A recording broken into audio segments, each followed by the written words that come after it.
하나님 말씀은 신약성경 고린도전서 2장 6절 7절 말씀입니다.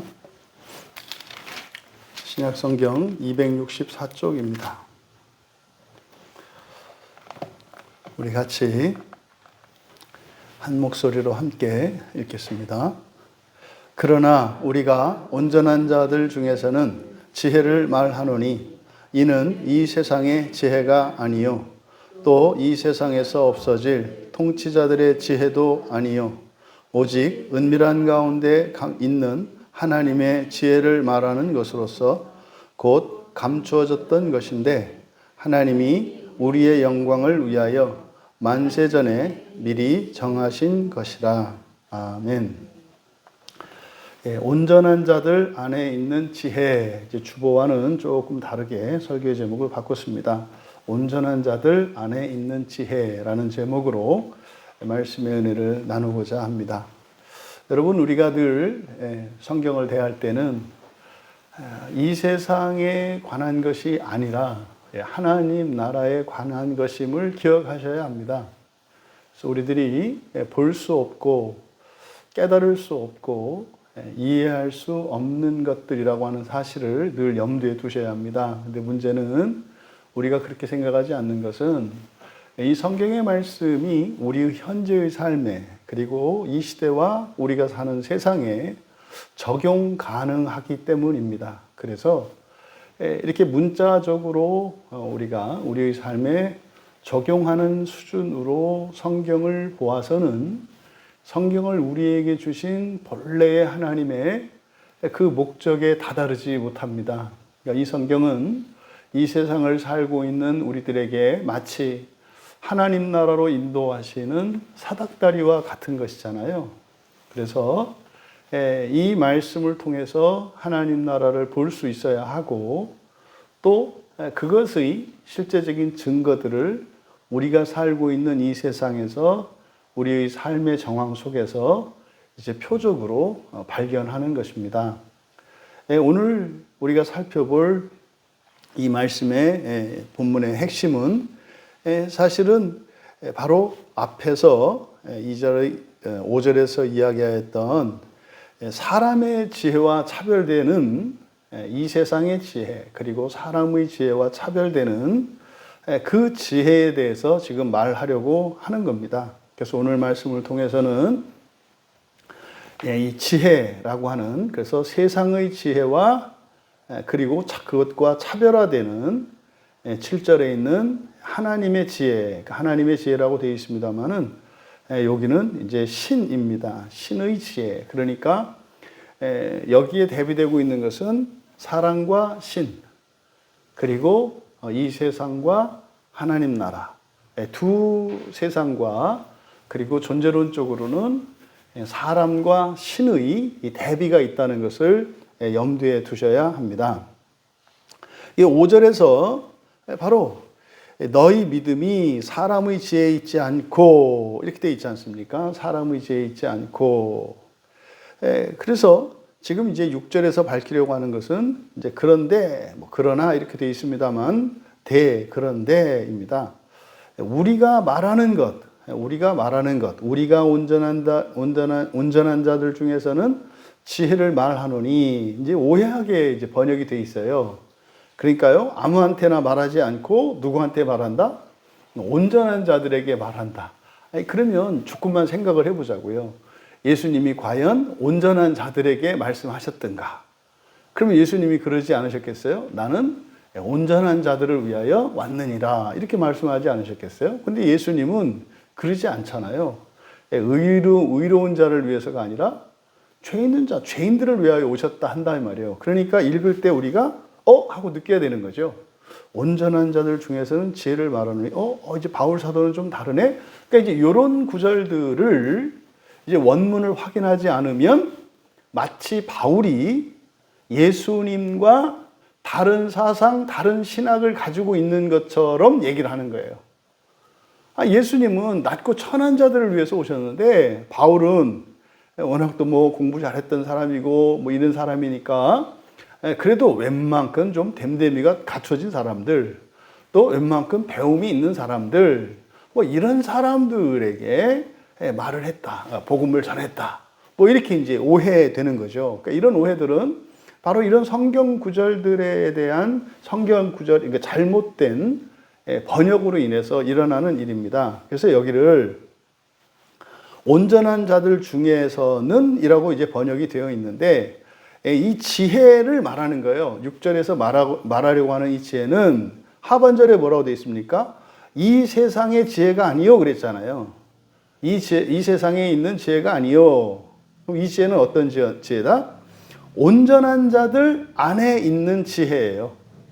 온전한 자들 안에 있는 지혜. 그러니까 온전한 자들 중에서는이 아니라 안에 있는이다. 안에 있는. 그런데 우리는 온전한 자들 안에 있는 지혜를 말한다. 그런데 이 세상의 지혜가 아니요. 세상 아이온입니다. 아이온. 그러니까 영원이라고 번역되는 그 아이온. 그래서 세상은 사실은 코스모스죠. 공간을 나타내는 말이지 않습니까? 근데 이 아이온이라고 하는 말은 공간을 나타내는 개념이 아니에요. 이것은 시간과 분량을 나타내거든요. 그래서 여기는 그대로 시대라고 번역을 하는 것이 맞습니다. 그래서 주로 우리말 성경에 영원이라고 번역되어 있는 영어 성경도 마찬가지죠. 그래서 시대라고 번역하는 것이 가장 성경적인 번역이에요. 그래서 여기가 세상이 아니고 아이온이다. 시대예요, 시대. 이 시대의 지혜도 아니요. 이 시대의 지혜도 아니요. 또 이 시대의 우리말 성경에 없어질 밑줄 치시고, 없어질이라고 하는 이 말이 아래로라고 하는 카타라고 하는 말과 일하다라고 하는 아르게오, 이게 합쳐진 거거든요. 이게 카타르게오라는 말인데, 이게 이제 성경에 이제 지금 우리말 성경에서 이 단어가 뭐 패하다, 특히 로마서에서는 패하다라고 번역되어 있어요. 그런데 예수님이 말씀하신 누가복음 13장 4절에, 그러니까 복음서에는, 예수님이 하신 말씀을 기록한 복음서에는 딱 한 번 이 단어가 사용되는데, 이 단어가 사용된 것이 누가복음 13장 7절인데요. 이렇게 무화과 나무를 심었는데 3년이 됐어요. 그래서 내가 3년을 와서 이 무화과 나무에서 열매를 구하되 얻지 못하니, 이렇게 돼 있어요. 그러니까 나무를 심어놓고 3년, 그러니까 이것은 우리나라의 그 과수를 재배하는 것과 비슷한 것 같아요. 이게 과수를 재배할 때도 보면 3년 동안은 따지 않더라고요. 그리고 이제 3년 지나고 나서부터 이제 그렇게 상품 가치가 있는 과일이라고 제가 알고 있습니다. 그러니까 여기서 예수님께서 이제 3년을 왔는데 아예 열매가 안 나는 거예요. 그러니까 사실 이때 열매는 먹을 만한 것은 아니겠습니다만은 열매가 나야 되거든요. 그러니까 열매가 맺혀야 되는데 열매를 맺지 못하는 무화과나무. 그때 그러거든요. 예수님이 찍어버려라. 찍어버려라. 어찌 땅만 버리게 하겠느냐. 여기서 버리다라는 뜻이에요. 더 버리다. 그러니까 이 카타르게오라고 하는 말이 이제 로마서에서는 패하다라고 주로 이제 번역되어 있는 단어인데, 여기에서는 없어질이라고 번역된 거예요. 근데 이 단어의 의미는 뭐냐면 쓸모없는, 그러니까 열매를 맺지 않는 무익한, 뭐 무력한 뭐 이런 의미입니다. 그러니까 아무런, 그러니까 재구실을 하지 못하는 이런 뜻이에요. 그러니까 일을 하긴 하는데 열매 맺지 못하는 무성한, 잎만 무성한 나무 같은 거, 뭐 그런 겁니다. 뭔가를 하긴 하는데 전혀 생산적이지 않은 거. 이게 대표적인 게, 우리가 예수님을 믿고 성령님이 우리 안에 계시고 하나님의 말씀을 듣고 성경을 읽고 공부해요. 그런데요, 아무것도 맺히지가 않아요. 그럴 리가 없지 않나요? 그럴 수가 없잖아요. 성령님이 정말 우리 안에 계시고 우리가 성경을 읽고 또 설교를 듣는단 말이에요. 그럼 마치 농사로 말하자면 이 거름진 땅에다가 어쨌든 나무를 심어서 물 주고 물 주고 또 이렇게 잡초를 뽑고 계속 가꾸는 거예요. 그런데 열매가 안 맺혀요. 이럴 수가 없다는 거죠. 그러니까 이제 예수님이 누가복음 13장 7절에서 그래서 그 나무를 찍어버려라 이렇게 얘기한다 이 말이에요. 그러니까 이것은 사실상 교인들 한 사람 한 사람에 대한 이야기이기보다는 교인들은 그 무화과 나무에서 열리는 열매들이겠죠. 근데 사실은 그때 이 무화과 나무는 이 땅에 있는 교회라고 볼 수 있어요. 그러니까 교회가 열매를 맺지 않아요. 그러면은요, 교회가 필요 없다는 거예요. 교회가 필요 없다는 거예요.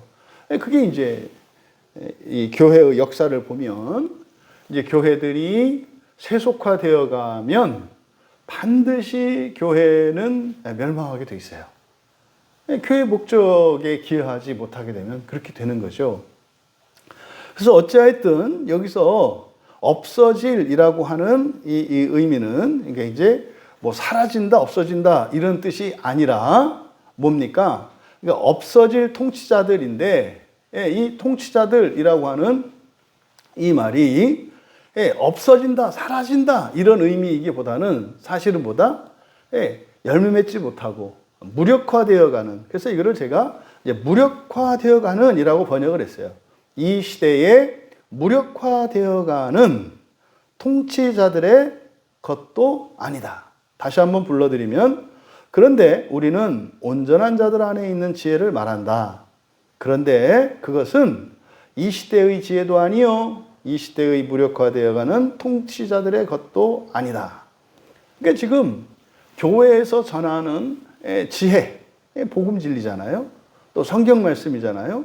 이거는 사실은 무엇이다? 온전한 자들 안에 있는 지혜다라고 말해요.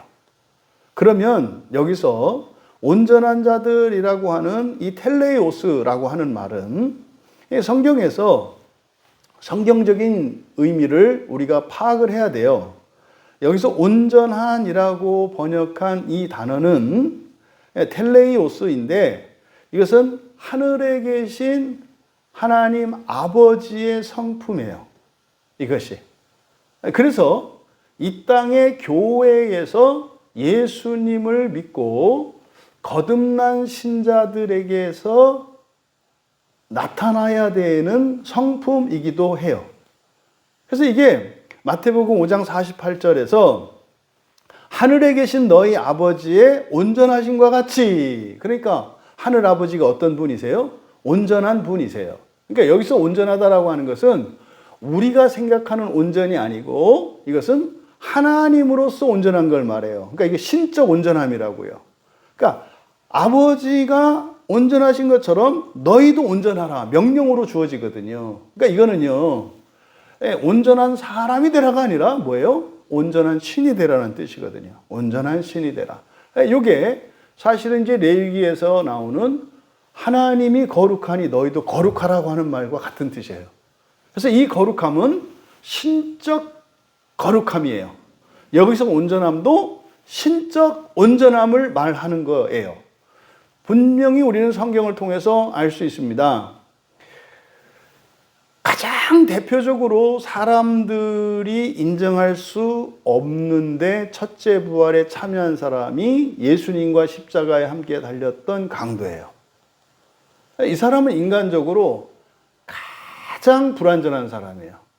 상식 이하의 사람이고요. 이거는 뭐 범법자도 보통 범법자가 아닌 거예요. 그런데 그렇게 사람으로는 가장 형편없는 것 같은 사람이 어떻게 될 수 있어요? 온전해질 수 있어요. 그러니까 이 온전함은 다르다 이 말이에요. 그러니까 그 강도와 정반대의 입장에 서 있는 게 바리새인이나 이런 종교 지도자들이에요. 이 사람들은요, 인간적으로 보면은요, 훌륭한 분들입니다. 훌륭한 분들이에요. 그런데 그들을 향해서 예수님은 뭐라고 하냐면 지옥에 떨어질 자들이라고 말해요. 그러니까 그 사람들은 가장 온전하지 않은 사람들이에요.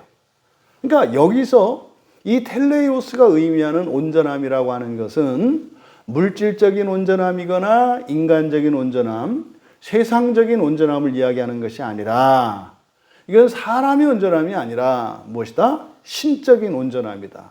이걸 기억하셔야 돼요. 그럼 이럴 때 우리가 스스로 우리의 가치관이 어느 쪽에 치우쳐 있는가를 봐야 해요. 이럴 때는 극단적으로 대비를 시켜야 알기 쉽습니다. 그럼 여러분 생각해 보세요. 지금 가난해요? 병들었어요? 뭐 가진 거 자랑할 거 아무것도 없어요? 혈혈단신이에요. 고아로 태어났고요. 그리고 지금 내 주변에 친구도 없고 누구도 없어요. 돈도 없어요. 건강도 없어요. 능력도 없어요. 예. 그 세상 사람들로부터 그냥 조롱당할 뿐이고 짐짝과 같이 여겨지는 어떤 사람이에요. 근데 그 사람이 텔레이오스 한 것과 정반대로 인간적인, 사회적인, 인격적인 그 모든 것들을 다 가지고 있어요. 근데 온전하지 않아요. 그러면 여러분 스스로가 생각을 해 보셔야 해요. 뭐 완전히 양자택일의 상황으로 이렇게 갈 수는 없겠습니다만은 여러분의 마음이 어느 쪽으로 기울어졌는가를 한번 스스로 생각해 보시면 알아요. 과연 내가 이쪽으로 기울어져 있는가? 아니면 반대쪽으로 기울어져 있는가? 그런데 성경에서 우리가 추구해야 될 가치는 온전함이라고 말하거든요. 그러니까 그 온전한 자들이라고 하는 이것은 인간적으로, 종교적으로, 인격적으로, 사회적으로 어떤 점으로 온전한 정도를 말하는 게 아니다. 그래서 사람들의 평가, 나의 기준, 이 세상의 기준이 아니라 사실은 이 온전함의 핵심은요, 부활의 소망이고요. 부활의 소망이고요. 하나님 나라 소망인 거예요. 이것이 가장 우선하는 사람이 온전한 사람이에요. 던지는 질문 있지 않습니까? 여러분 지금 당장 죽을 준비가 되어 있습니까? 되어 있어요. 그러면 온전한 거예요. 근데 그게 아직 안 되어 있으면 안 된 거예요. 또 이거를 죽음에서 조금 끌어와서 오늘 현재 나의 삶의 자리에서 예수님을 믿으셔서 행복하십니까? 라는 질문이에요. 예수님 때문에 행복하신가요? 행복하신가요? 이 얘기는 뭡니까? 그러니까 예수님 때문에요. 예수님 때문에 행복하신가요? 이건 뭡니까? 약속 때문이죠. 예수님의 그 약속 때문에 행복하신가요? 현재의 그 삶 속에 여러분이 고통당하고 있는 현실과 이러저러한 문제점들이 있음에도 불구하고 빼앗기지 않는 어떤 행복이 있으신가요? 기쁨이 있으신가요? 감사가 있으신가요? 묻는 거거든요. 이것이 온전함의 척도라고요. 또 이제 과거로 거슬러 올라가서 여러분의 인생, 우리들의 인생은 다 다릅니다. 사정과 형편이 다르고 다 다릅니다. 그런데 말입니다. 온전한 사람에게 있어서 과거는 박습니다. 그러니까 과거적인 의미의 온전함이라고 하는 것은 나의 과거의 모든 삶과 기억과 사건들에 대해서 그것이 나에게 교훈적이고 그것이 하나님의 선하신 뜻 가운데 있었다고 하는 것을 알아낼 수 있는 이것이 온전함이에요. 그래서 온전함은 과거적인 의미로, 현재적인 의미로, 그리고 미래와 종말론적인 의미로 가지는 것이고, 이것은 인간적인 사람의 기준이거나 세상과 인격 이런 것들이 아니라 신적인 온전함을 이야기한다라는 겁니다. 그래서 여기서 온전한 자들 안에 있는 지혜라고 하는 이것이에요. 그게 이제 예수님과 함께 십자가에 달렸던 강도가 둘이 있었는데 그 중에 한 사람은 회개를 하고 주님을 영접해요. 그리고 주님의 초대에 응합니다. 이게 뭐예요? 그 사람은 왜 회개를 하고 예수님의 복음을 받아들이고 그 첫째 부활에 참여하게 됐을까요? 이게 지혜라는 거예요. 그 옆에 있는 사람은 악다구를 부리고 말이죠. 오히려 조롱한단 말이에요. 또 심지어 예수님을 십자가에 못 박은 군병들과 이런 종교 지도자들 그리고 성난 군중들의 그 강요에 못 밀려서 죄가 없는 줄 알면서도 억지로 사형을 언도할 수밖에 없었던 본디오 빌라도가 가지고 있었던 지혜. 제자들도 예수님을 놓고 다 도망갔는데 그 가녀린 여인들이 너무나 그들이 그리스도인인 것을 표내면서 예수님이 십자가를 지시고 마침내 달리셨을 때 계속 흐느끼며 울고 있었던 여인들. 여러분, 베드로조차도 부인했던 사실을 우리는 기억하잖아요. 근데요, 예수님이 십자가를 지고 가시고 예수님이 십자가에 달리셨는데 막 그래가지고 흐느끼면서 울어요. 이거 무슨 표시예요? 그리스도인이라는 표시예요. 그럼 여러분, 그 위험한 상황 속에서 자신들의 신앙을 감출 수 없게 하였던 그 무엇, 바로 그 여인들이 온전한 여인들이에요. 근데 말입니다, 우리들의 눈으로는 그렇지 않다 이 말이에요. 그러니까 지금 바울 사도께서 고린도 교회에 전했던 그 지혜는 온전한 자들 안에 있는 지혜다. 또 교회는 언제나 그런 거죠. 그럼 이 온전한 자들 안에 있는 지혜라는 게 뭐겠습니까? 바로 온전한이라는 말이 하나님의 성품을 나타내는 말이라고 그랬으니까 하나님의 성품을 가진 사람들, 성령을 받은 사람들이겠죠. 그냥 사실은 우리가 성령을 받았기 때문에 우리가 온전해진 거죠. 그러니까 거듭난 사람들 안에 있는 지혜입니다. 근데 그것이 뭐다? 차별화하는 거예요. 이 시대의 지혜도 아니요. 이 시대의 지혜도 아니요. 그러니까 이 시대는 뭐겠습니까? 당시에 바울 사도가 살았던 그때의 그 당시, 2000년 전 그때의 그 시대를 말합니다. 근데 지금 우리가 사는 이 시대의 지혜도 아니에요. 이 시대의 지혜도 아니에요.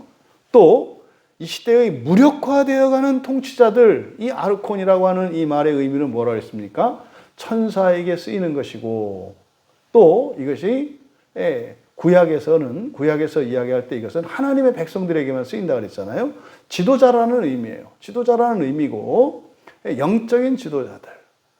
영적인 지도자다라고 하는 것은 이제 우리가 하나님 나라의 소망 안에서 있는 영적인 지도자들.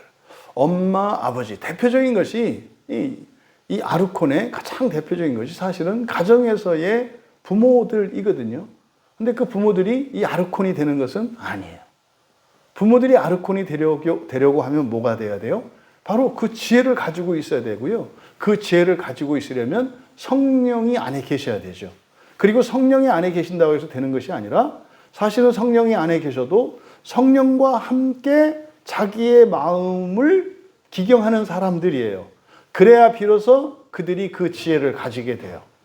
그러니까 부모로서 이런 영적인 지도자가 되려면 어떻게 해야 된다? 성령을 받아야 하고 성경 말씀으로 자기의 마음을 기경한 사람, 그리고 기경하고 있는 사람. 그래야 이 온전함, 다시 말해 과거에 대하여, 현재에 대하여, 미래에 대하여 종말론적으로 해석할 수가 있고, 그리고 일어나는 사건들의 의미들을 재해석할 수 있다 이 말이에요. 이게 지금 마음기경의 핵심이거든요. 그러니까 바로 이 시대의 지혜가 아니요 라고 할 때 이 시대의 지혜라고 하는 것은 사람들 보기에 좋은 겁니다. 사람들이 보기에 좋은 것이고, 사실상요, 지금 뭐 서점에 가서 베스트셀러라고 일컬어지는, 그러니까 정상적인 베스트셀러예요. 이렇게 막 그 만들어진 베스트셀러 말고 정상적인, 그리고 뭐 고전이라고 일컬어지는 뭐 이런 책들 안에 있는 지혜, 이게 이 시대의, 그러니까 각 시대의 지혜들이잖아요. 그러니까 이 시대의 지혜, 그 대표적으로 우리가 살고 있는 이 시대의 지혜는 대부분 무엇에 관한 것입니까? 돈 버는 거예요. 돈 버는 것에 관련된 지혜죠. 또 요즘에 이제 뭐 어린 10대, 20대 청소년들에게 있어서 이게 점점점 더 심해지고 있어요. 이 돈에 대한 그 가치 우선순위가 굉장히 더 커져가고 있어요. 실제로. 그러니까 지금 이 시대의 지혜다라고 할 때 이제 우리 그리스도인들이 가지고 있는 잘못된 성속 이원론적 사고가 있어요. 그래서 이 시대, 이 세상 그러면 마치 그것은 무조건 나쁜 것처럼, 그러니까 굉장히 이율배반적이란 말이에요. 그러니까 뭐 이렇게 뭐 성숙하고 경건한 그리스도인은 뭐 돈이나 뭐 이런 것, 또 뭐 이렇게 세상의 즐거움이나 이런 것들을 아주 터부시하는 것처럼 생각한단 말이에요. 말은 그렇게 하고 그런 생각을 갖고 있어요. 근데 문제는 내 몸이 그걸 좋아해요. 그걸 좋아한다니까요.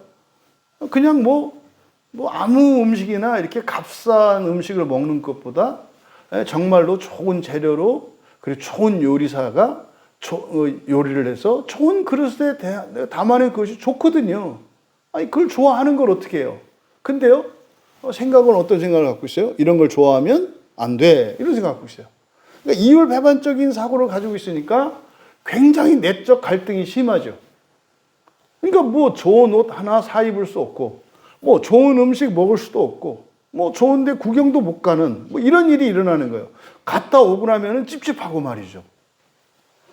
이렇게 얘기하니까 또 언제 목사님 또 옷도 사 입지 말라고 그러더니 또 도대체 무슨 말이야? 이게 알아서 생각하세요. 마음대로 하셔도 되는데 자유롭지 못하단 말이에요. 뭐 때문에? 이 성속 이원론적 사고를 가지고 있으니까 가장 중요한 것은 정직한 게 중요하다니까요. 내가 무엇을 좋아하는 사람인지 인정을 해야 돼요. 근데요, 인정을 하지 않고요, 애써서 신앙생활을 한다 이 말이에요. 애써서. 그러니까 기쁨이 없고요, 감사를 할 수가 없는 거예요. 왜? 하나님보다 내가 더 수고를 하는 거래요. 참고 지내는 걸요. 그러면 그럼 마음대로 막 살아도 된다는 얘기입니까? 예, 제발 그렇게 하세요, 일단. 그래서 자기가 누구인지를 알아야 돼요. 나는 이런 사람이구나. 그리고 나서 성경 말씀에 자신을 비추어 보고 어디에서 무엇이 벗어났는지를 발견하고 하나님 말씀의 기준에 자신이 부합하는 사람이 되기를 원하는지 그렇지 않은지를 살펴야 돼요. 나는 정말 말씀처럼, 성경 말씀처럼 이렇게 되고 싶다. 자식이 뭡니까? 예수님처럼 되고 싶은 거예요. 그게 예수님을 영접하는 겁니다. 예수님을 영접하는 게 주여 오시옵소서, 오시옵소서, 샤샤샤샤 이렇게 해서 영접하는 게 아니고요. 예수님의 어떤 부분을 담고 싶은 거예요. 영접하는 거예요. 영접하는 것은 마치 종이 주인을 영접하는 이런 개념이 아니고, 예를 들어서 예수님의 오른쪽 팔이 너무 아름다워 보여요. 그래서 어떻게 해요? 내 오른쪽 팔을 예수님과 똑같은 팔을 갖고 싶은 거. 이게 영접하는 거예요. 예수님의 헤어스타일이 너무 마음에 들어요. 그래서요, 다음번에 내가 요 사진 갖고 가서 그 미용실에 가지고 요거 해달라 그래야지. 이게 예수님을 영접하는 거예요. 그러니까 예수님을 영접하는 것은 한 번에 훅 영접하는 거 없어요. 뭡니까? 성형수술 하는 것도 보니까 한 번에 다 안 하더만. 여기 조금, 여기 조금. 왜요? 이렇게 맞춰가면서 해야 되잖아요. 그러니까 예수님을 영접하는 것은 이례적인 사건이 아니라 평생 지속되는 사건이라고요. 그래서 예수님의 어떤 부분들을 하나하나 닮아가고 싶은 거. 일단 이게 감성적인 영접 아닙니까? 그러기 위해서는 예수님이 어떤 분인지 알아야 되잖아요. 그러니까 예수님에 대한 참 지식을 가져야 돼요. 그러니까 나는 어떤 게 최고 좋은 줄 알았는데 알고 보니까 더 좋은 게 예수님이야. 그러니까 예수님은 이런 분이셔. 이게 지성적인 회개죠. 그리고 감성적인 회개는 처음에는 예수님은 그러라 그래. 난 그러고 싶지 않아. 이건 아직 감성적으로 영접하지 않은 거예요. 감정적으로. 그러면요, 예수님을 사랑하게 되면 감정적으로 좋아지게 되거든요. 그러면요, 나 그렇게 되고 싶다가 돼요. 그 다음에 비로소 뭐가 돼요? 뜻을 세운다고요. 그러면 뜻을 세우면은 계획이 생기고요. 실천이 있다 이 말이에요. 그때 이제 하나님의 도움이 필요하다는 것을 깨닫게 되죠. 예수님이 더 좋다는 걸 알겠어. 그러니까 예수님이 더 탁월하다는 걸 알겠어. 그리고 이제는 그렇게 되고 싶어졌어. 그리고 그렇게 되기로 뜻을 세웠어. 근데 해야 되는데 안 돼요. 안 된다고요. 그때 깨닫는 게 뭐예요? 의존적 존재라는 것을 깨닫게 돼요. 아, 성경을 통해서 예수님을 알고 또 그렇게 되고 싶고 그렇게 하려고 뜻을 세우고 계획을 세워도 이게 그렇게 되는 게 아니구나. 아, 이거는 하나님이 도와주셔야 되는 거구나. 작은 것 하나도. 그러니까 예전에는 내가 할 수 있는 줄 알았거든요. 왜? 다른 사람들을 내가 닮고 싶으면 닮았단 말이에요. 따라서 하고. 근데 예수님은 그게 안 돼요. 희한해. 왜 안 돼요? 왜요? 예수님을 닮는 것이 이제 부활의 과정 아닙니까? 거기에는 반드시 영적인 방해가 있어요. 세상의 지혜도 훌륭한 사람, 인격적이고 도덕적인 사람이 됩니다. 그래서 모든 도덕과 윤리, 그리고 학문과 철학들, 또 이러저러한 종교들은 바로 인격과 그리고 인성의 개발에 기여한단 말이에요. 근데 이 것들은 전부 다 뭐예요? 이 시대의 지혜, 사람의 지혜에 해당돼요. 석가모니가 보리수 아래서 득도해가지고 말이죠. 부처가 됐잖아요. 부처는 모두 다 되는 거예요. 그러니까 불교에서 사람의 이상형이 부처거든요. 그러니까 석가모니도 부처가 되려고 노력한 거고요. 예, 모든 사람들이 부처가 되려고 스님도 되고 뭐 절에도 다니고 시주도 하고 막 이렇게 하는 거예요. 그게 니체에게는 초인이었다고요. 같은 거예요. 공자에게는 그게 누구였어요? 군자였다고요. 군자. 다 같은 거예요. 그게. 근데 군자가 되었든 부처가 되었든 초인이 되었든 무엇이 되었든 다 이건 뭐다? 사람이에요. 사람이고 이 세상에 속한 존재들이란 말이에요. 그런데 우리가 나누는 것은 말이죠. 그런 게 아니에요. 그런 게 아니라고요. 그걸 초월하는 거다 이 말이에요. 초월하는 거예요. 그래서 뒤에 나와 있는 통치자라고 되어 있는 이것은 이 통치자에 해당되는 것이 위인전에 나오는 모든 위인들, 그리고 예수님을 제외한 나머지 성인들, 그러니까 이런저런 모양으로 각 분야에서 천재 소리를 들었던 모든 사람들, 이 사람들이 통치자들이에요. 근데 이 통치자들은 어떻다? 무력화되어 간다. 무력화되어 간다는 것은요, 영원히 좋아지지 않는다는 뜻이에요. 허물어진다는 뜻이에요. 그러니까요, 점점 끝도 없이 계속 발전한 사람은 없어요. 이 세상에 있는 정체성이 그렇단 말이에요. 그래서 지금 바울 사도께서 고린도 교회 교인들에게 이 말씀을 하는 이유가 뭡니까? 바울 사도는 바로 부활의 복음, 하나님 나라의 복음을 전했는데 고린도 교회 교인들이 뭘로 바뀌었어요? 사람의 지혜로 바뀌었고 세상의 지혜를, 그러니까 그들의 추구하는 목표가 사람의 지혜요, 세상의 지혜로 바뀌어가고 있다는 거죠. 하나님 나라가 아니라 이 세상. 그러니까 여러분들이 조금만 교회 생활을 해보신 분들은 여러분들의 과거의 그 교회 생활을 되돌아보시면은 이렇게 어렵지 않게 생각할 수 있어요. 나와 함께 신앙생활했던 많은 사람들이 있는데 그분들이 직접 깊은 얘기를 나눴든 아니면 겉으로 드러나는 그들의 삶의 모습을 보았든 무엇을 추구했는가를 볼 수 있다 이 말이에요. 그러면요, 우리가 이제 말씀으로 나누고 할 때 사실은 고백하는 내용 속에 자기의 기도 제목, 또 지나간 과거에 대한 이야기, 미래에 대한 소망, 이런 것을 할 때 나온다고요. 자기가 추구하는 지혜가 무엇인지 그게 나온다고요.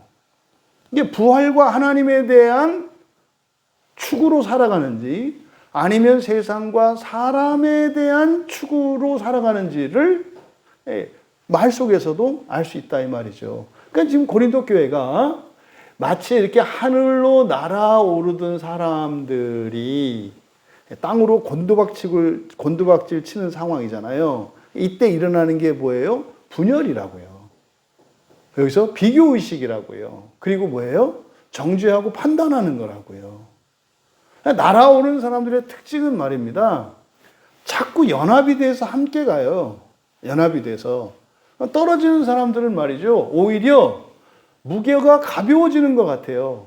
여러분 보십시오. 한 사람이 몸무게가 뭐 50kg인데 그 중에 10kg는 거룩하고 선한 것이고 40kg는 세속적이고 인간적이고 뭐 죄된 것이라고 합시다. 그럼 두 사람이 합치면 50kg 둘이니까 그럼 40kg, 40kg, 80kg의 죄된 짐을 갖고 하는 거 아니에요. 근데요, 헤어지면 어떻게 돼요? 딱 분리되면 40kg잖아요. 그럼 누가 더 날기 좋아요? 40kg가 날기 좋잖아요. 우리 생각에. 그래서 교회 역사 속에서는 끊임없이 짐을 덜어내는 방식으로 교회가 되어왔다 이 말이에요. 그거는요, 여러분 하늘에 오르게 하시는 것은 우리의 힘으로가 아니라 주님의 권세거든요. 천사들에게는요, 이게 무게에 한계가 없어요. 이게 우리에게는 40kg는 80kg보다 가벼워. 그러니까 죄의 짐이 80kg일 때와 40kg일 때 우리 생각에는 40kg가 가벼우니까 훨씬 더 날기 좋아. 그쵸? 이게 세상의 지혜고 사람의 지혜예요. 근데요, 우리가 하늘에 오르는 것은 우리가 가벼워서이거나 우리에게 있는 그 선함과 의로움이 우리 스스로 나르게 하는 게 아니라 뭡니까? 주님의 명에 따라서 천사들이 밭들을 올리기 때문에 우리가 날아오르는 거예요. 근데 천사들은요, 뭐 골리앗 크레인이나 이런 것보다 훨씬 더 강한 힘을 갖고 있어요. 그게 뭐 80kg 정도가 아니라 8천억 톤 뭐 이런 게 문제가 안 되잖아요. 어떻게 알아요? 지구를 팩팩팩 돌리잖아요. 뭐 지구 별거 아니라면서요. 어? 지구에 수천억, 수조 배 되는 별들도 있다면서요. 아니 그런 거 막 돌리는 게 천사들인데요. 그럼 뭐 한 사람이 가지고 있는 죄의 무게가 아무리 큰들 뭐 지구의 무게보다는 못할 거 아니에요. 왜? 지구가 버티고 있으니까. 그러면 여러분, 우리의 죄가 문제가 아니라고요. 중요한 건 뭡니까? 지혜예요, 지혜. 지혜라고. 우리가 하는 것이 아니라 하나님의 은혜로 부활의 구원에 이르는 것이면 하는 이 지혜가 필요하다 이 말이에요. 근데 지금 고린도 교회는 사람의 지혜로 바뀌는 바람에 조금 더 나은 사람과 모자란 사람과 아주 문제 있는 사람과 조금 문제 있는 사람과 그래도 좀 봐줄 만한 사람과 절대로 봐줄 수 없는 사람과 다다를 수 없는 뛰어난 사람과 이게 차별화됐단 말이에요. 그러니까요, 막 나뉘는 일이 일어났다 이 말이죠. 그래서 이들이 여기저기 줄 세우고 이 교단 저 교단 이 사람 저 사람 얘기를 합니다만 그건 다 무력화되어 간다. 유행 따라 지나가요. 이 시대의 지혜 그리고 어떤 뛰어난 사람의 지혜라 할지라도 다 유행 따라 지나가고 나면 다 촌스러워지는 거예요. 뭐 50년대 60년대 우리나라 미스 코리아 보세요. 여러분들이 훨씬 예뻐요. 그 50년대 60년대 미스 코리아 보시면 참 이거보다 낫다. 그때 여러분 태어났으면 다 미스 코리아 미스터 뭐 이렇게 다 대구도 남을 사람들이거든요. 근데 다 지나가요. 지나간다고. 중세 때 여인들은 가장 미운 사람들이 누군지 아세요? 마른 사람이에요. 마르면은 그냥 이건 추녀예요, 추녀. 마르면. 그래도 뭐 최소한 몸무게 하면은 한 60, 70kg 정도 나가고 여성들의 경우에 그렇게 해서 이렇게 뒤에서 보면은 체형이 이렇게 항아리형 이렇게 돼가지고 좀 이래야 좀 아름답다 이러던 때가 있었거든요. 지금은 무슨 저 와루바시면 안 되죠. 나무젓가락, 나무젓가락 같이 돼야 뭐 그것도 뭐 해서 막 그것도 막 깎아내야 뭐 이렇게 다 지나가요. 이 세상의 지혜, 이 세상에 있는 그 어떤 것도 다 바뀌는 거예요. 그래서 뭐라 그랬어요? 우리말 성경에 없어질이라고 되어 있지만 무력화되어 가는 통치자들의 것도 아니다. 이어서 7절에 오직 은밀한 가운데 있는 하나님의 지혜를 말하는 것으로서 그러니까 6절에서 온전한 자들 안에 있는 지혜, 그렇죠? 온전한 자들 안에 있는 지혜. 그래서 온전한 자들 안에 있는 지혜가 의미하는 것보다 거듭난 자들 안에 그리고 거듭난 자들 가운데, 그러니까 성령이 안에 오셨지만 성령이 오신 것을 자각해야 돼요. 그리고 자각하는 정도가 아니라 성령과 함께 성령께서 자기의 마음을 기경하신 것을 이렇게 체험한, 자기 마음이 바뀐. 그러니까 뭡니까? 성경이 있어야 되고요. 그러니까 성경을 믿어야 하고요. 성령이 안에 거하는 사람들인데 거기에 자기가 인격적으로 예수님을 영접한 사람들이에요. 그러니까 예수님을 닮기로, 닮는 것이 좋다는 판단과 닮고 싶다고 하는 좋아하는 감정과 닮겠다고 하는 뜻을 세운 사람이에요. 그리고 성경을 믿고 성경을 읽고 배우는 사람이에요. 그리고 성령이 계신 사람이에요. 거듭난 사람. 그 사람 가운데 마음이 기경된 사람이에요. 눈꽃만큼이라도. 요게 여기서 말하는 온전한 자들 안에 있는 지혜거든요. 그러니까 이 지혜는 뭐겠어요? 예수님 알아요. 그리고 성령의 역사도 알아요. 왜? 나를 변화시킨 걸 알아. 내가 안다니까요. 혼자 허뭇하고 대견할 때가 있다니까요. 그러니까 이런 게 예수 믿는 거구나. 이거 알겠다니까요. 예전에는 막 되게 열심히 뭐 이렇게 신앙생활을 해도 사실은 그냥 고되고 힘들기만 했지, 뭐 솔직히 저도 잘 몰랐어요. 그냥 고민이 있었단 말이에요. 떠날 수는 없고 그동안 한 게 있으니까. 근데 성령이 내 안에 계시다는 거를 그냥 자기 체면을 거는 거죠. 암시하는 거예요. 나는 거듭났어. 나는 거듭났어. 뭐 이렇게 이제 하는 거죠. 그렇게 하고 뭐 기도하면서 딴 생각하잖아요. 이렇게 하면 하나님이 과연 들으실까? 그러니까 사실은 하나님 앞에 두고 뭐 하는 거예요? 전화하는 거거든요. 딴 생각하는 게. 하나님 뭐처럼 만에 만나가지고 하나님 잠깐만요. 그러고서는 뭐 엉뚱한 전화하는 거죠. 이렇게.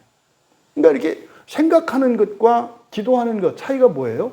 하나님께 집중하는 것과 집중하지 못하는 것이에요. 하나님께 집중하지 못할 때 대부분 방해받는 게 자기 자신에서 떠오르는 이런저런 생각들이잖아요. 거짓 감정에서 나오는. 아니면 내 주변에 있는 어떤 사람, 어떤 사건으로 연루되어 있는 사람들 때문에, 그러니까 기도가 방해받는 게 바로 그 부분이거든요. 그러니까 여러분들이 예수님을 믿는 게 정말 좋았으면 좋겠어요. 그리고 진짜 온전한 자들이 되셨으면 좋겠어요. 온전한 자는 반듯하고 이런 거 아니라 그랬어요. 여러분 마음속에 성령이 계신 것과 여러분이 성경을 통해서 배운 예수님에 대한 지식, 성품, 예수님은 어떤 분이시라는 거. 그러니까 대부분 사람들이 예수님은 자기와 상관이 없는 타자로 보통 계세요. 성경을 읽고 성경을 아는 사람들도 예수님이 타자가 되어 있다고 해요. 타자가. 그러니까 지성적으로만 보통 머리 큰 신자라고 하는 게 그런 거죠. 예수님은 이런 분이야 라고 말을 해. 근데요, 내가 그런 사람이 되고 싶은 감정적인 기쁨과 또 그런 존재인 예수님에 대한 사랑의 감정이 없어. 안 되는 거잖아요. 또 좋아한다 하더라도 뜻을 세우지 못하고 있어. 그리고 뜻을 세웠는데도 실천이 없어. 그러면 온전한 자가 아니에요. 온전한 자가 아니라고. 그럼 온전한 자가 돼야 이게 이제 사실은 제가 말씀드리는 팔자가 바뀌는 거잖아요. 마음이 기경되는 경험을 한 사람은 반드시 삶 속에서 표적을 경험했어요. 이거는 떨어질 수가 없어요. 크고 작았든. 물론 뭐 이렇게 망각할 수는 있어요. 망각할 수는 있다고. 근데 이런 일이 어떻게 돼요? 지속적으로 계속 일어나야 되는 거예요. 그냥 한 번에 간증으로 끝나면 안 돼요. 간증했다가 추락하는 사람들 얼마나 많습니까? 뭡니까? 옛날에 그 대도 조세영이라든지 이렇게 나쁜 짓을 했던 사람들, 심지어는 이렇게 망했다가 부자가 된 사람들, 병을 고쳤던 그 불치병에 걸렸다가 고침 받았던 사람들, 나중에 다 망하고 또다시 예습관으로 돌아가는 일들이 있어요. 그래서 아이고 역시 사람은 안 바뀌어. 이게 뭐예요? 사람의 지혜죠. 한 번의 변화에서 그 변화가 우리에게 의미가 아니라고요. 그래서 간증을 조심해야 되는 거 이거라 그랬잖아요. 중요한 건 어떤 일어난 변화가 이게 중요한 게 아니라 뭐예요? 우리 안에 일어난 본성의 변화가 중요한 거라니까요. 그러면 계속 가야 돼요.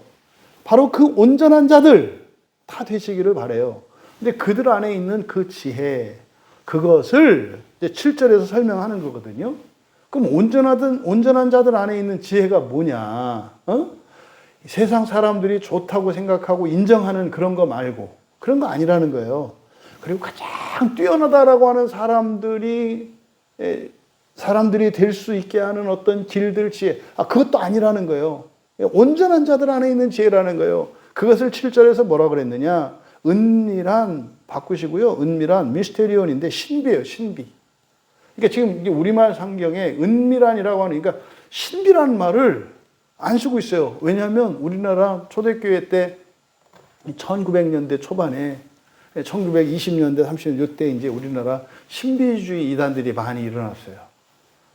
그래 어떤 이제 이상한 어떤 환상이나 이런 거를 추구하는 이런 어떤 이제 이단들의 움직임이 잘못된 움직임이 교회 안에 있었어요. 그래서 신비라고 하는 말을 왠지 반기독교적이고 비이성적인 건 맞는데, 그러니까 이게 잘못된 신앙인 것 같은 이런 분위기 때문에 지금 우리말 성경에 잃어버린 단어 중에 하나가 신비라는 단어거든요. 신비는 뭡니까? 초이성이라는 뜻이에요. 이성을 뛰어넘는 거거든요. 초이성이 신비거든요. 그러니까 성경 자체가 이거 신비예요. 성경 자체가 이거는요 이성으로 파악되는 책이 아니에요. 왜요? 이 안에 있는 지혜는 이 시대, 이 세상의 지혜, 사람의 지혜가 아니기 때문에 단지 접촉적은 뭐예요? 우리말로 되어 있다는 거예요. 사람들이 사용하는 글자, 문자를 사용해서 기록되었기 때문에 이것을 마치 이 세상에 있는 것으로 착각한다 이 말이에요. 대표적인 게 가톨릭에서 이거 교회가 만든 거다 이렇게 말한다고요. 그럼 이 책은 신비의 책이 아니라 누구의 책이에요? 사람의 책이고 이성의 책이라는 거예요. 그래서 로마 가톨릭이 신학하는 방식이 이성적 신학이에요. 이성으로 신학을 한다고, 이성으로. 신비가 제거돼 버렸거든요. 그러니까 이 문자로 되어 있기 때문에 이거를 이성으로 생각하는데, 지금 7절에서 여러분 온전한 자들, 이렇게 거듭나고 성경을 믿고 예수를 믿어서 예수를 닮고자 하는 사람들이 경험했던 마음속에 일어나는 본성의 변화와 그 증거로 상 가운데 나타났던 표적을 보았던 경험이 있는 사람들, 이거 온전한 자들이거든요. 그들 안에 있는 지혜, 이 지혜는 터득한 지혜가 아니에요. 이런 거야? 우와, 예수 믿는 게 이런 거야?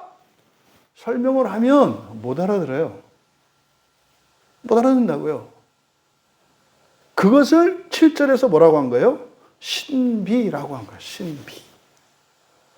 그래서 오직 은밀한 가운데 있는 하나님의 지혜, 그러니까 은밀한 가운데 있는 하나님의 지혜, 이게 6절에 온전한 자들 안에 있는 지혜거든요. 그러니까 그걸 설명하는 거예요. 근데 그 지혜는 어떤 거다? 신비에 속하는 거다. 신비에 속하는 거다. 여기를 그대로 직역하면 우리는 신비 안에 또는 신비로 이미 감춰져 있는 신의 지혜를 말한다. 앞에만 먼저 불러드릴게요. 오직이라고 하는 말은 알라에 대한, 그러나에 대한 번역이기 때문에 다만, 그러니까 그것 외에 이런 뜻이어서 다만 6절의 하반절에 이 시대의 지혜, 통치자들의 지혜, 그것과 다른, 그것 이외의 다른 이런 뜻이에요. 그래서 다만 우리는 신비 안에 또는 신비로, 둘 다 해석이 가능하기 때문에 그래요. 신비 안에 또는 신비로 이미 감춰져 있는 신의 지혜를 말한다. 그러니까 이게 바로 우리들, 최소한 우리 교인들은 제가 온전한 자들인 것을 알아요. 저는 담임 목사니까 우리 교회 교인들이 온전한 자들인지 아닌지 알죠. 예, 우리 교회에 온전하지 않은 자가 없어요. 온전한 자들이에요. 조심할 것은 이때 온전하다는 것은 다 됐다는 뜻이 아니라 그랬어요. 마음 기경이 시작됐다는 거라 그랬어요. 예, 계속돼야 한다 그랬어요. 여기는 시험이 와요. 이만하면 됐다. 내 은혜가 족하다. 이 시험이 와요. 그러니까 이건 시작이거든요, 시작. 이 온전한이라는 것은 예수를 닮기 시작한 사람을 말하는 거고, 성령의 역사가 나타나서 경험된 것을 말하는 거예요. 내적으로, 그리고 환경적으로. 이게 시작이에요, 시작. 그러면 그 온전한 자들 안에 있는 이것이 어떻게 신비 안에 감춰져 있는, 이미 감춰져 있는, 그러니까 이 완료형을 썼기 때문에, 그러니까 시간적으로 이렇게 된 거예요. 온전하게 되기 이전에 사실은 지혜가 먼저 우리 안에 있었다는 뜻이에요. 그러니까 내가 예수님을 믿고 성령님을 영접해서 성경을 믿고 마음 기경을 해서 생겨난 지혜가 있어. 이거는 그런 거듭난 사람이 예수님을 믿고 성경을 믿고 성령님과 함께 말씀으로 마음 기경에 참여해서 자기 마음의 변화, 본성의 변화가 일어났고 그 증거로 삶 속에서 표적을 본 사람들이야. 이게 온전한 사람이거든요. 근데 그 사람 안에 지혜가, 이 지혜는 깨달은 지혜가 아니라 사실 뭐 했다는 거예요? 이미 안에 있었다는 거예요. 결국 마음 기경을 했을 때 거기서 드러나는 게 뭐예요? 요 지혜였다는 거예요. 요 지혜. 요 지혜. 그러니까 그 지혜는 바로 우리말 성경에 하나님이 아니고 여기는 관사가 없기 때문에 그냥 떼어 쓰거든요. 신의 지혜.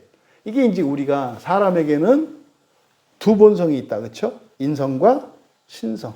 그러니까 신성의 지혜를 말하는 거예요. 신성의 지혜. 신의 지혜라고 하는 것은. 근데 이건 어떻다?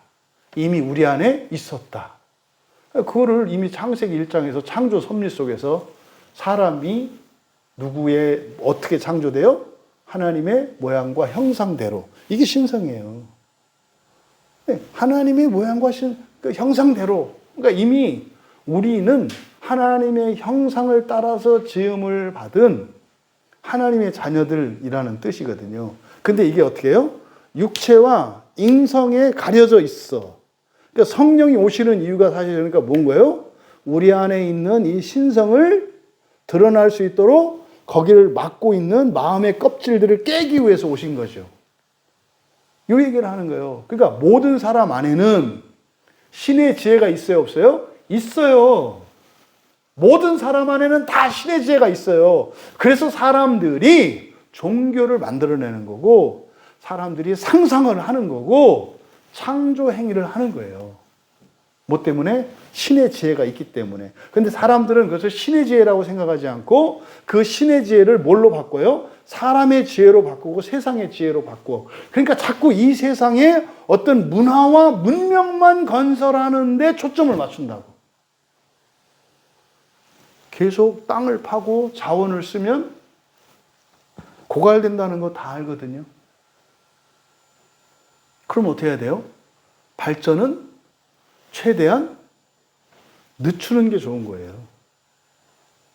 발전은 많이 하는 게 좋은 게 아니에요. 우리가요, 급격하게 발전하잖아요. 그럼 어떻게 돼요? 환경 파괴되는 거고요. 자원 고갈되는 거고요.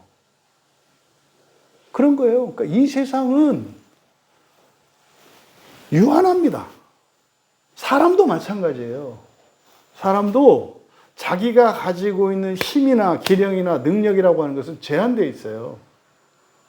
그래서요, 이거를 그냥 무진장 확 쓴다고 해서 되는 게 아니다 이 말이에요. 힘도 뭐 오늘 하루 그냥 다 쓰고 오늘 밤에 죽으면 되겠어요? 그건 아니잖아요. 나눠서 써야 되죠. 그런데 그리스도인들조차 성령의 역사를 경험했고 본성의 변화도 경험했고 삶 가운데서 표적을 본 사람들조차 그것을 무엇으로 바꾸려고 해요? 사람의 지혜로 바꾸려고 한다고. 이게 지금 고린도 교회에 일어난 일이거든요. 그래서 7절에서 설명하고 있는 거듭난 사람들, 온전한 자들 안에 있는 이 지혜라고 하는 것에서 대해서 우리에게 교훈하는 첫 번째 어떻다? 신비다. 신비다. 그러니까 신비는 뭐다? 초이성적인 거라 그랬어요. 이해되거나 깨달아지는 게 아니다. 초이성적인 거예요. 그러니까 사람을 뛰어넘는 겁니다. 그리고 그건 뭐다? 이미 감추어져 있는 거다. 그러니까 예수를 믿기 이전부터 사람들이 응애하고 태어날 때 모든 사람 안에는 무엇이 감춰져 있다? 신의 지혜가 감춰져 있다. 몰라요. 근데 어떻게 감춰져 있느냐? 그래서 이거를 신비로 또는 신비 안에 이렇게 된 거예요. 그러니까 제가 예수님을 믿고 교회 나오기 이전부터 나는 예수님을 믿는 사람이었다고 말하는 거예요. 그러니까 이 세상에 있는 사람들에게 일반화할 때 그 신의 지혜는 어떤 방식으로 감춰져 있다? 신비로. 신비로라는 건 뭐예요? 알 수 없다 이 말이에요. 알 수 없다. 알 수 없다. 그래서 신비 안에 또는 신비로라고 한 거예요. 그래서 어떤 사람도 우리가 그 사람을 판단하는 일은 매우 어리석어요. 왜요? 모든 사람은 신의 지혜를 가지고 있는데 그 신의 지혜가 신비 안에 있어. 또 신비의 방식으로 이미 안에 있어. 그거를 우리의 이성으로, 우리의 감각으로 보고 판단하면 그거 어리석은 거죠. 예? 이제 바둑을 처음 배우는 아다리를 배우는 초등학생이 정말 몇 단 되는 이 프로 선수들이 바둑 두는 그거를 이해할 수가 있나요? 절대 이해할 수 없어요. 그러니까 보면은 이렇게 원래 바둑은 쭉 해서 이렇게 집을 그잖아요. 쭉 연결돼 있어야 집이 되잖아요. 근데 엄청 잘 두는 사람이라 해서 옆에서 바둑을 지켜보니까 집 짓는 법도 모르는 것 같아. 왜? 이렇게 쭉 따라가야 되는데 바둑을 이렇게 쭉 따라서 이렇게 담을 쌓는 게 아니라 이렇게 점으로 두는 거예요. 그러니까 이거는 말도 안 되는 거지. 근데 바둑판 끝날 때 보니까 어떻게 돼요? 그 안에 내 바둑돌은 하나도 없고 다 그것만 있는 걸 발견하죠. 요거를 신비라고 한다고. 근데 사실 이거는 바둑의 초보자와 그 입신지경에 있는 고수 사이에서도 신비의 영역이지만 신비의 영역은 아니거든요. 아는 사람은 알거든요. 근데요, 사람 안에 이 신의 지혜가 있는 이것은 절대로 사람들은 알 수가 없다. 그래서 성령이 우리 안에 오시지 않고서는 우리에게 있는 신성이 발현될 수 없어요. 자각할 수도 없어요. 그러니까 마음이 기영될 수도 없어요. 그러니까 성령이 오셔서 우리의 마음을 일단 딱 하고 깨트려서 우리의 마음이 쪼개져야 돼요. 광야에 반석을 터트려서 물을 내셨던 것처럼 우리 마음이 일단 쪽이 딱 나가지고 깨져야 된다고.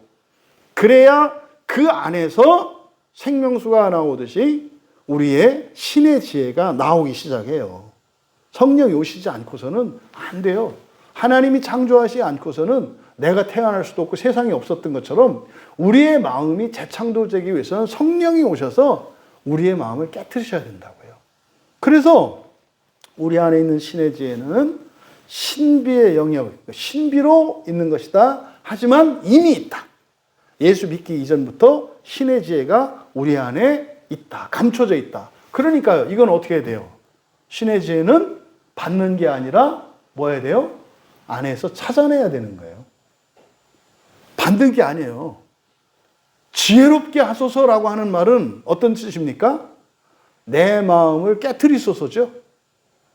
내 마음을 기경해야 이미 안에 있으니까. 우리에게 필요한 이 신의 지혜는 이 안에 이미 있다 이 말이에요. 근데 문제는 가리고 있어. 그러니까 우리들이 해야 될 일은 뭐요? 받는 게 아니에요. 공부하는 게 아니에요. 하죠. 공부해서 배워야 되죠. 근데 공부해서 배워서 되는 게 아니라 답은 어디에 있어요? 우리의 마음을 깨트려야 한다니까요. 우리 마음을 기경해야 된다니까요. 그러니까 성경 덜 읽고 조금 공부하고도 마음이 기경이 됐다면 그것이 신의 지혜를 더 발견할 수 있게 하겠죠. 아무리 많이 공부하고 많이 안다 하더라도 마음이 기경이 안 되면 신의 지혜에 이르를 수가 없어요. 그러니까 오히려 그런 사람들은 자꾸 사람의 지식만 늘어나고 사람의 지혜와 세상의 지혜만 늘어날 뿐이에요. 그러면요, 이 세상에서 자꾸 커지고 높아지고 존귀해지고 사람들보다 나아지려고 살아가게 된다 이 말이에요. 근데요, 하나님의 지혜가 발견되는 사람들은 어떻게 돼요? 자꾸 낮아지려고 해요. 자꾸 낮아지려고 한다고요. 많이보다 조금으로 하려고 한다니까요. 신의 지혜가 발견된 사람들은, 우리 정신 목사님 직원을 100명 두고 하는 게 낫겠어요? 지금 뭐 이렇게 아웅다웅 지금이 낫겠어요? 장단점이 다 있겠습니다만은, 사실은 신의 지혜로 보면은 이게 무슨 말입니까? 여러분들이 개인 사업을 하시든, 여러분들이 어떤 기관이나 단체에서 일을 하시든, 아니면 집에서 가족들만 돌보시든지 간에 어떤 일이든지 상관없이 이 모든 일들은 무엇을 위한 거예요? 네, 신이 되기 위한 수단으로서 필요한 거예요. 그러니까 일을 많이 하면서 구원의 과정을 좋아요? 일을 조금 하면서 가는 게 좋아요? 그럼요. 조금 하면 편해요. 이게 신의 지혜를 아는 사람이라니까요. 조심할 것은 게으름하고 구분하셔야 돼요. 우리에게 또 사명이라는 게 있거든요. 그러니까 그냥 이런 조건을 다 배제하면요, 일은 최소화하고요, 재산도 최소한만 가지고요, 힘도 최소한만 가지고 그냥 이렇게 구도자적인 삶을 살면 돼요. 근데 문제는 사명이 있어요. 또 사랑이 있고요. 또 사정도 있죠. 그래서 어떻게 해요? 조금 더 힘을 내야 하고, 조금 더 많이 해야 되고 하는 일이 일어나는 거잖아요. 근데 신의 지혜로만 놓고 보면 사실은요, 가질 필요 없고요. 재산 많아요? 적을수록 좋아요. 능력이 뛰어나요? 없을수록 좋아요. 외모가 아름다우세요? 아유, 추할수록 좋아요. 힘이 세세요? 힘이 약할수록 좋아요. 여러분이 신분이 높으세요? 낮을수록 좋아요. 신의 지혜라니까. 근데요, 그리스도인들이 부자 되려고 하는 건 왜 부자 된다 했어요? 더 가난해지기 위해서. 더 가난해지기, 이게 역설적이라니까요. 그리스도인들이 더 많은 지식을 가지기 위한 것은 뭐고요? 더 미련해지기 위해서. 더 미련해. 왜 더 많은 힘을 가지려고 해요? 더 약해지기 위해서. 그러니까 힘이 없어서 못하는 것보다도 있는데 못하면 더 약한 거잖아요. 이해되시죠? 역설이라니까. 그래서 사람의 지혜와 신의 지혜는 사실은 정반대예요. 정반대예요. 그러니까 지금 7절의 상반절에서 다만 우리는 신비 안에 이미 감춰져 있는 신의 지혜를 말한다라고 할 때, 신의 지혜의 속성, 거듭난 신자들 안에 있는 지혜가 어떤 것인지, 그것은 우리들이 막 개발하고 공부해서 짜맞추고 하는 것이 아니라 사실은 뭡니까? 우리 안에 있는 그대로 이것을 더 발전시키거나 더 거룩하게 할 게 없어요. 뭡니까? 이거를 드러내는 게 중요한 거죠. 그것은 다만 우리는 신비 안에 이미 감춰져 있는 신의 지혜를 말한다. 그것은 하나님이, 이제 아마 여러분들은 다 이해가 되실 거예요. 그러니까 그것은 하나님이 우리의 영광을 위하여 무슨 뜻인지 아시겠죠? 이게 무슨 말이에요? 신이 되는 걸 말하는 거예요. 우리가 신이 되도록 이거예요. 만세 전에 밑줄 치시고요. 그래서 만세라고 이렇게 되어 있는데, 만세라고 번역한 여기가 아이온의 복수형을 쓰고 있어요. 그러니까 아이온은 시대라 그랬잖아요. 그러니까 그 시대, 근데 복수니까 그 시대들이에요. 시대들 이전에 이렇게 되는 겁니다. 시대들 이전에 미리 정하신 것이라 밑줄 치시고 예정하다예요. 이게 프로오리조, 예정하다. 예정과 작정 아시죠? 작정이라고 하는 것은 시작의 맨 끝을 말하는 거예요. 알파와 오메가. 알파는 창조, 오메가는 끝. 이게 작정이에요. 그러니까 하나님께는 시작과 끝이 같아요.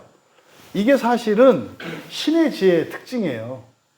하늘의 지혜의 특징이에요. 사람의 지혜는요, 부분적이에요.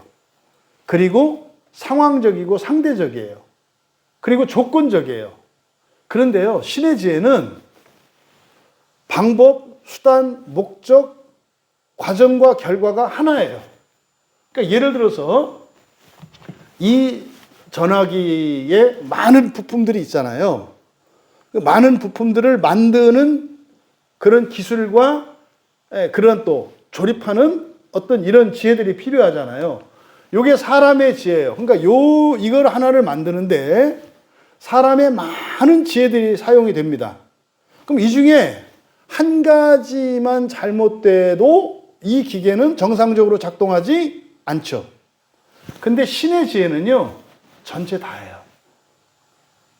그래서 사람의 지혜와 신의 지혜가 차이점이 뭐냐면요, 다시 말해 성경을 통해서 마음을 기경해서 우리가 그 신의 지혜를 가지게 되는 것과 여러분들이 사람의 지혜를 가지게 되는 과정과 방식이 다르잖아요.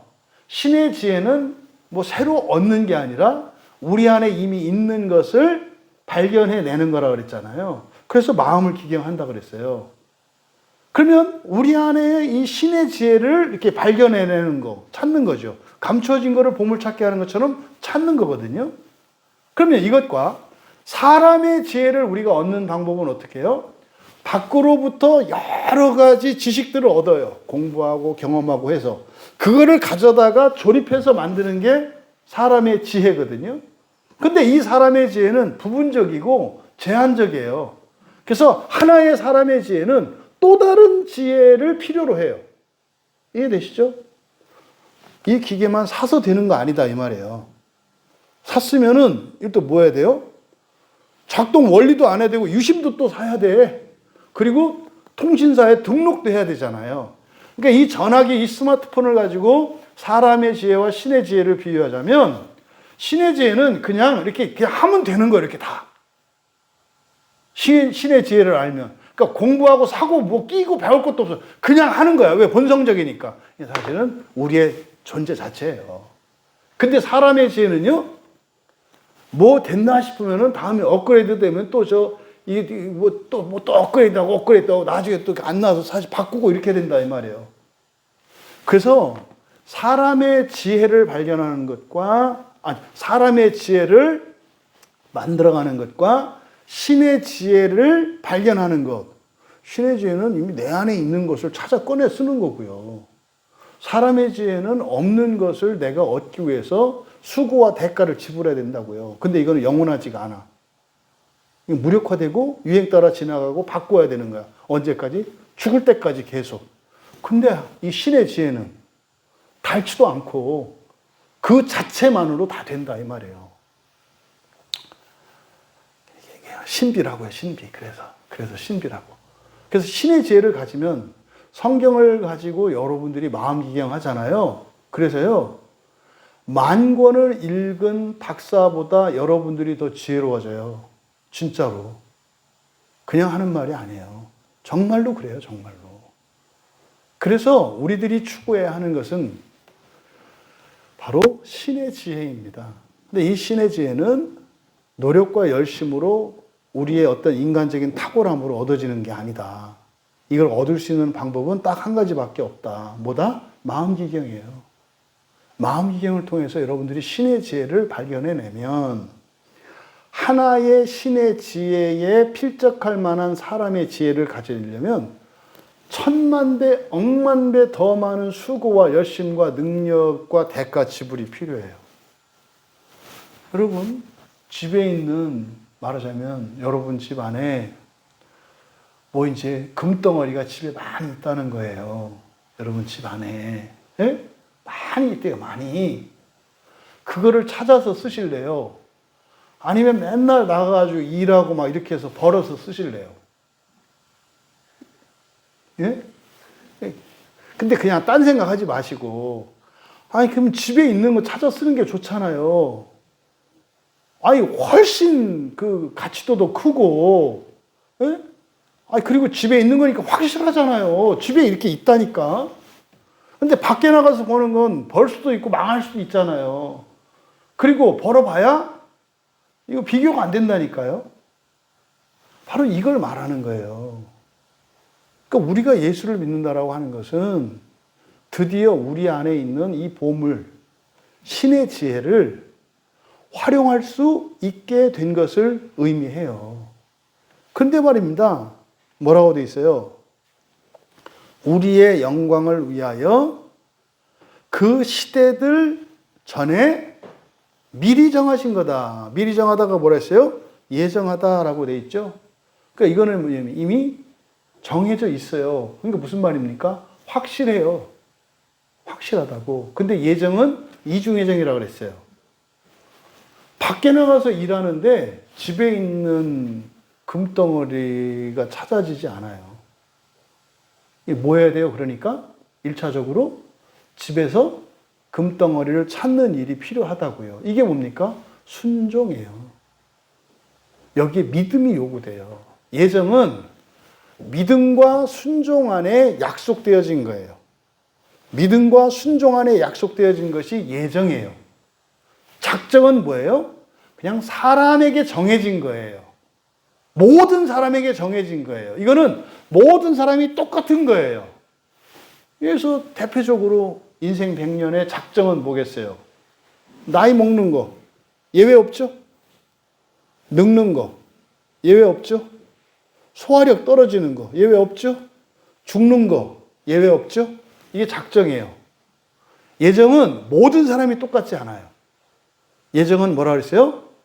믿고 순종하는 자들에게 약속된 것을 예정이라고 한다고요. 믿고 순종하는 자. 이거 오늘 여러분들과 같이 오늘 그 고단한 몸을 이끌고 수요일 저녁에 교회 나와서 예배하고 말씀 앞에 섰잖아요. 믿음으로 순종하셨잖아.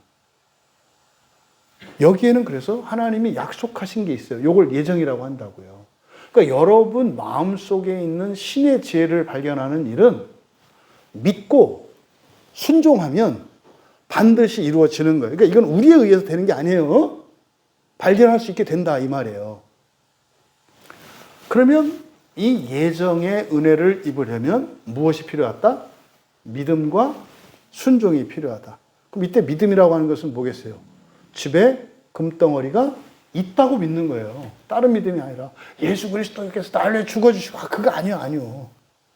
집에 금덩어리가 있다는 것을 믿는 거예요. 물건 찾아보신 분들은 알 거예요.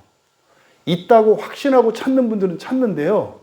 있는지 없는지 불확실한 사람은 못 찾아요. 봐도 안 보이거든요. 어떤 사람은 물건을 잘 찾는 사람이 있고 어떤 사람은 못 찾는 사람이 있어요. 뭐 때문에 그래요? 믿음의 차이예요. 물론 이제 관찰력도 있긴 해. 근데 믿음의 차이예요, 믿음. 있다라고 믿는 순간 들어오게 돼요. 볼 수 있게 돼요. 근데요, 없다라고 생각하는 사람은 봐도 안 보이고요. 있을 수도 있고 없을 수도 있어. 그러면은 그 사람이 탁월한 어떤 관찰력 차이고 시력 차이야. 그래서 여러분들이 여러분 안에 있는 신의 지혜를 발견하면 이 세상에 엄청 크고 놀라운 사람의 지혜를 가지는 것보다 더 가치 있고 힘이 있고 능력이 있다고 하는 사실을 믿으셔야 돼. 안 믿으니까 마음 기경을 안 하는 거예요. 그러니까요. 이미 여러분들은 예수님을 믿고 성경을 믿는 사람들이니까 무조건 신의 지혜를 발견해서 이 세상의 지혜나 사람의 지혜가 다다를 수 없는 그 놀라운 힘과 능력으로 살아갈 수 있는데도 불구하고 여전히 사람의 지혜로 살려고 하는 어리석음. 그래서 뭐 이런저런 성경 공부 방법들이나 막 나오지 않아요. 근데 왜 안 될까요? 믿음이 없어서 그래요. 이 믿음이 뭐예요? 본성의 변화를 안 믿어. 그러니까요, 아무리 성경 공부를 하고 설교를 들어도 마음 기경이 안 돼요. 신의 지혜가 있다는 것을 믿어야 마음 기경이 되고, 그러면 그 신의 지혜를 발견하면 그렇게 사람들이 원하는 어떤 자격을 갖추고 능력을 갖추고 힘을 가지고는 그 일이 신비적으로 일어나요. 신비적으로. 여러분, 예수 안에서 예정의 복을 누리시는 여러분 되시길 바랍니다. 그래서 온전한 자들 안에 있는 지혜, 그 신의 지혜로 정말 이 세상을 넉넉히 살아갈 수 있다는 사실, 정말론적으로 첫째 부활에 이른다는 것은 말이죠, 하늘 자원과 하늘 능력으로 살아갈 수 있다는 거예요. 그것을 지금 여기서는 신의 지혜라고 말하고 있습니다. 은행에서 돈 빌리는 게 아니라 하늘 창고에서 돈을 갖다 쓸 수 있게 하는 것이 신의 지혜예요. 그리스도인으로서 누릴 수 있는, 하나님 자녀로서 누릴 수 있는 그 특권과 은혜와 복을 누리시는 우리 모두 되시기를 주님의 이름으로 축원합니다. 우리 말씀을 생각하며 함께 기도할 때 이 한 주, 이 3일을 한번 생각해 봅시다. 여러분들에게 필요한 것들, 또 여러분들이 원하는 것들을 사람의 지혜로 얻으려고 하는지, 또 신의 지혜로 얻으려고 하는지 여러분 자신 한번 돌아보세요. 그러면 정말 하나님의 자녀가 되었음에도 불구하고 하나님이 내 아버지가 아니다라고 부인하면서 가출하여 살아가고 있는 가출 청소년과 다를 바가 없어요. 그러니 세상 아버지와 함께 살아가는 사람들보다도 못하죠. 세상 아버지들도 자기 자식한테 밥 세 끼는 주고 잠자리를 주는데 집 나간 하나님의 자녀가 당연히 유익이 없죠. 근데 그건 하나님이 우리를 버려서도 아니고 우리가 죄가 많고 뭐 잘못한 게 많아서도 아니에요. 믿음을 잃어버렸기 때문이고요. 하나님 말씀에 순종하지 않았기 때문이에요. 1차적으로 우리의 가치관이 어디로 가 있는지, 그리고 다시 한번 이 시간 정말 아버지이신 하나님을 의지하며 믿음으로 순종하며 살 수 있도록 은혜를 구하시고 정말로 신의 지혜로 살아가는 그 부요한 인생을 살게 하옵소서. 불안해하지 않게 하시고 정말 온전한 자들 된 내가 내 안에 있는 그 지혜로 이 세상의 모든 것을 능가하는 힘과 능력과 자원을 가지고 있음에도 불구하고 이렇게 벌벌벌 떨고 이렇게 핍절하게 살고 있는 이것이 환경적인 어려움이나 무엇이 아니라 나의 어리석임인 것을, 나의 불신앙과 불순종으로 인한 것임을 고백하며 하나님께 은혜를 구하며 기도합니다.